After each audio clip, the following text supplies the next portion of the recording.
I'm laying in bed late at night and I'm scrolling Instagram and I run across one of my favorite Instagram accounts, Family Guy Clips Cut Short, and I see a clip cut short from a very odd looking version of Family Guy. From the comment section, I saw people in confusion as to why Lois had blonde hair and why it looked so different. This is the Family Guy unaired pilot. Unlike the last early endeavor, this unaired pilot is actually partially lost, with the first 7 minutes being the only parts available to watch, with the rest only being available to watch through screenshots and screen caps. Weird.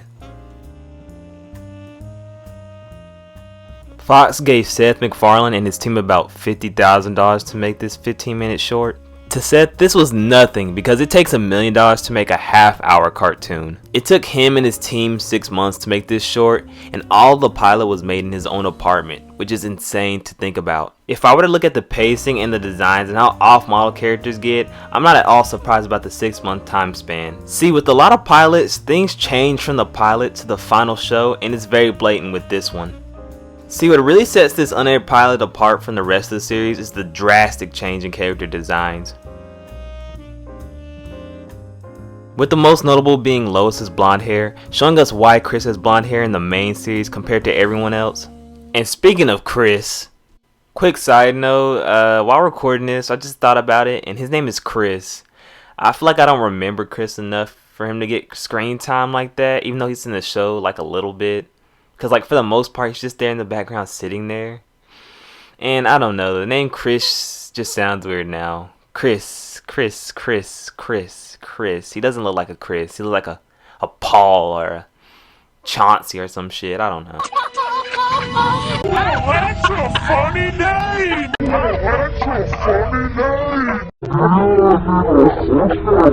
Okay, let's get back on track. My fault. Let's get back on it. He's not wearing any shoes and is sporting ripped jean shorts. Meg, on the other hand, is sporting a blue hat with a red and white shirt and has a different voice yet again. I remember when Stewie was born. He was the only baby I've ever seen who came out smiling. Stewie has purple and green overalls, a change I really like honestly. Makes him feel more sinister. And the only change Peter really gets is way thicker glasses. Ryan is the only main character that doesn't undergo major change from pilot to main series. All of the main cast characterization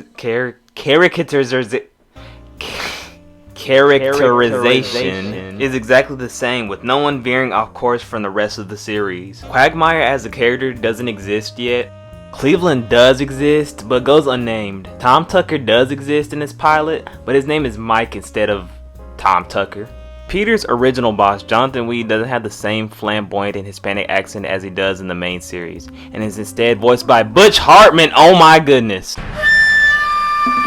Enemy spotted. Also, the house changes colors. The pilot for the most part is a shot-for-shot remake of Death Has a Shadow, with the same jokes being made, but the storyboarding is definitely way less remarkable. To actually make up for the shorter runtime, the plotline of Peter hiding his unemployment from Lois is actually dropped, with her already knowing he got fired from the get-go. Instead of Peter dumping money out of a blimp under the Super Bowl stadium, it's over a Quahog Street in a hot air balloon, instead of the blimp that we get in the final episode.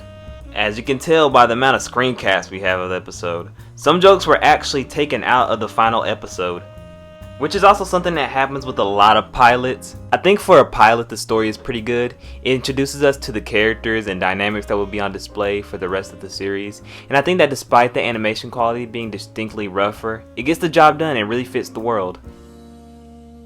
One thing that I've been trying to find out about the pilot is the fact that a whole 18 minutes has just been lost with only pictures being available of it. So I've been surfing the web, and I haven't been able to find any substantial information. So for this next segment, instead of giving you guys concrete answers to what happened, I'll theorize on what might have happened. I think it may have just been lost to time, honestly. Seth may have sent in the short, and maybe Fox never gave him a copy.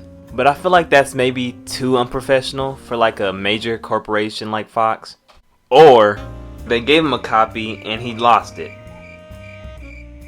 Sometimes crap happens, but I feel like that sounds a bit forced in this case. Or never made a copy of the original, but that sounds pretty idiotic. Or maybe they just haven't released it, or Seth doesn't really care enough to want to release it. There's just so many variables in this that it's hard to even pin down what could have happened. but these are the ones that sound most likely to be the case. Believe it or not, there's actually drama behind this pilot, and it comes from a man named Jim Keeshan. When in actuality, and his production company helped in the process of making this short, and when it was said and done, he was annoyed that Fox played the narrative that Seth was a wonder boy that did this all by himself, when in actuality he had help by Jim's group. And on June 1st, 1999, he filed a lawsuit on Seth and Fox. Links and information will be in the description if you're interested and want a more in-depth look into the situation. On December 28, 2000, only a year later, the case was dismissed and Jim Keeshan lost, and that's all the information we really have on this. I didn't mean to dampen the mood, but it's honestly surprising how much drama goes on behind these sort of things. I just wanted to shed light on how much goes into animation and not just on the art side of things. Because art is very important to people who work tirelessly on a project, no matter the quality of it.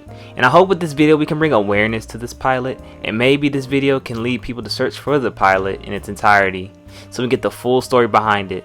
The world needs it.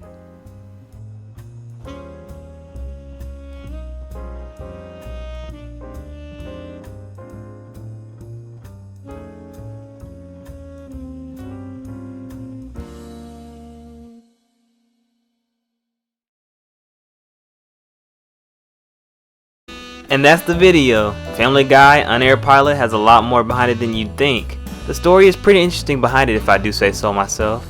I hope you guys enjoyed this video. I know I sure did. My name is Sketchstar. I've talked a lot about Family Guy these past few months and that's not okay. Peace YouTube.